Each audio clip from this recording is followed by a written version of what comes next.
अस्सलाम वालेकुम एवरीवन, कैसे हैं आप सब। एनजीटीवी में करते हैं आपको खुशामदीद। ड्रामा फ्रॉड के नेक्स्ट एपिसोड में बिल आखिर माया और शान की मुलाकात हो ही जाएगी।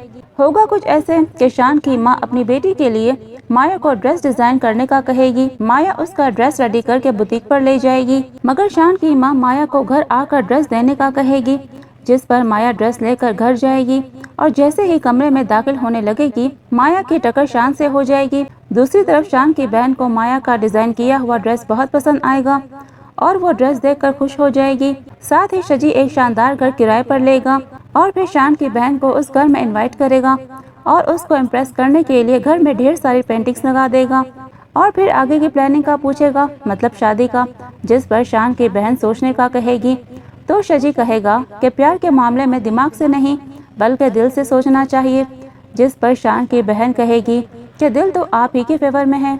उसके जाने के बाद शजी का दोस्त उससे पूछेगा कि लड़की तो बहुत सुलझी हुई लगती है, तूने उसको कैसे फांस लिया, जिस पर शजी कहेगा कि आजकल की लड़कियां बड़ी तेज हो गई हैं, मगर फ्रॉड तो आज भी होते हैं। दूसरी तरफ शान की माँ शान से कहेगी कि इस बार अपनी इस माँ पर भरोसा करके देखो, शायद मैं तुम्हारे और जिमिल के लिए कोई बेहतरीन लड़की ढूंढ लूँ। शान अपनी माँ की बात मान लेगा। शान की माँ माया की साथी से बहुत मुतासिर हो जाएगी और उसे अपनी बहू बनाने का फैसला करेगी, क्योंकि वो बहुत सीधी सादी लड़की से शान की शादी करवाना चाहती है ताकि वो इन माँ बेटी पर हुक्मरानी ना कर सकें। डेली ड्रामा रिव्यूज देखने के लिए आप हमारा चैनल सब्सक्राइब कर लें। शुक्रिया। अल्लाह हाफिज।